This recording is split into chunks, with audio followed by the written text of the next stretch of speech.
Hey, good morning. It's the Hankster. It's Hank Morse, 9:45 on an absolutely beautiful Tuesday.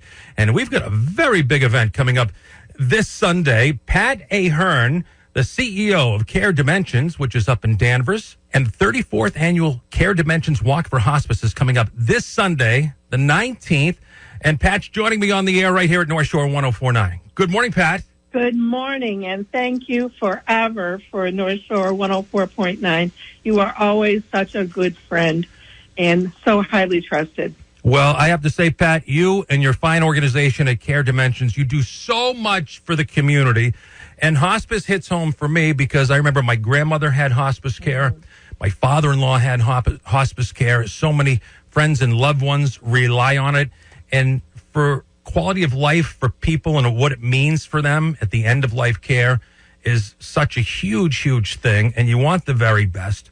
And this is the 34th annual Care Dimensions Walk for Hospice. And this one is a little bit different this year, right?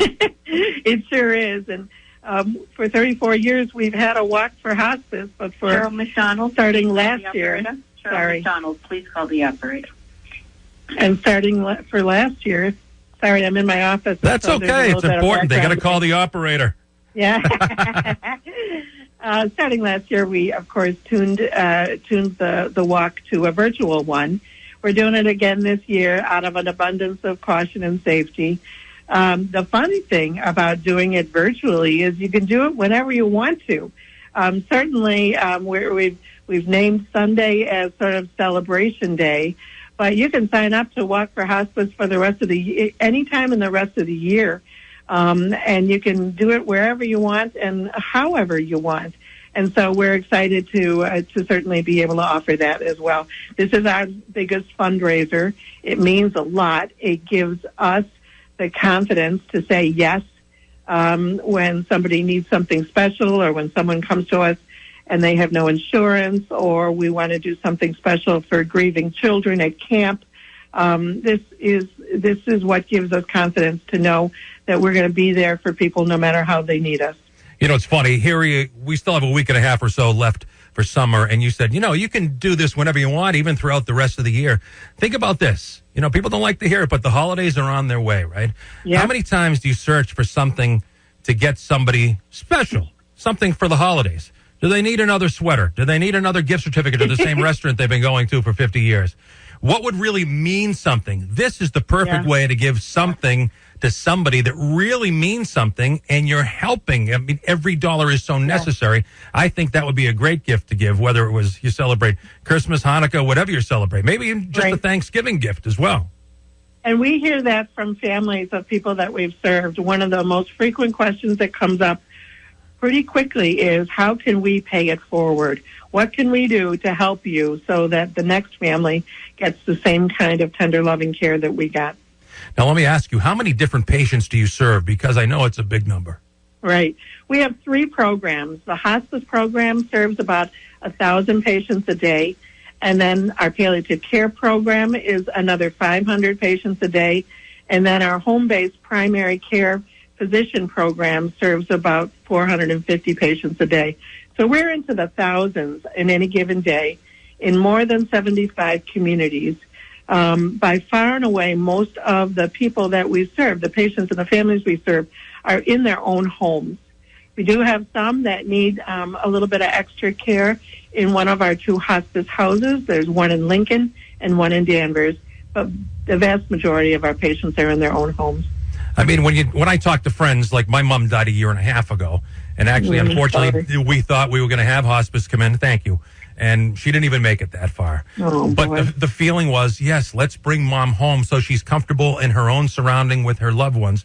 And that's why it's so, so important. I mean, the way things, I hate to say it, the way things wrap up, end of life is so, so important. And it means so much to so many people.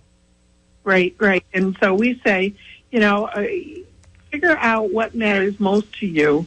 Let's try to have it your way, and we'll take care of the rest. Mostly we get really great reports from families.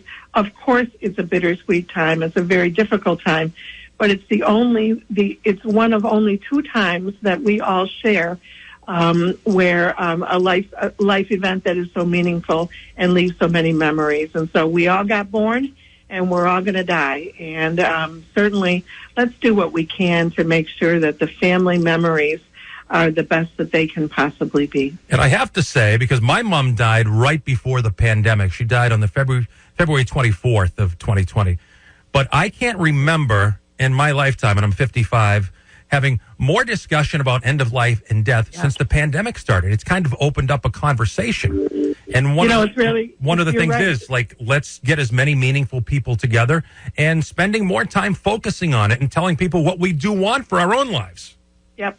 And we have noticed that, too. There's a great desire for community speakers. People are pulling out those 5 wishes documents that we gave them probably 3 years ago at some meeting, and now they're actually filling them out. We always tell people is the single most important decision you can make is who to appoint to be the person that will speak on your behalf in the event that you are no longer capable. You need a trusted person to make sure that things go the way you would have wanted them. This is funny. I have to share this with you. Maybe I'm oversharing. I don't know. But my parents, before my mom passed away, this was a number of years ago. They were up in Maine and they had a healthcare proxy. My father called me to tell me about it. And he said, listen, you're going to be in charge of your mother because she wants to be kept alive by all means possible. And you'll do that for her. Your brother is in charge of me because you try to keep me alive with anything. And he goes, and I don't want that. I don't want to be hooked up to machines. So you know what? I'm going to take it out of your hands. It's going to be easy. Your brother will do it for you. See, there you go. And you know what, though? He chose wisely. It was funny, but he was able to communicate what exactly each of them wanted. And, that was a gift as well when it came down, right down to the end. So listen, the walk, and it's a virtual walk this year, is coming up. It's Sunday, September 19th. It's virtual again this year to remember loved ones, celebrate their caregivers, and inspire financial support. So please dig deep.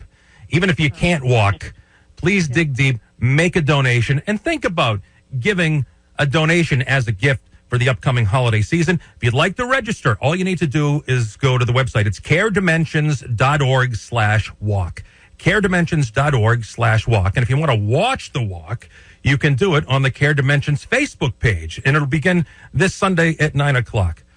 Pat, thank you so much, and thank you for doing such wonderful work as the CEO of Care Dimensions. By the way, their headquarters are at 75 Sylvan Street in Danvers. If anybody needs to get a hold of you, what would be the best way to do it, Pat? They can just email me at p.ahern@caredimensions.org. P.Ahern, A-H-E-A-R-N? Right. P.Ahern at caredimensions.com.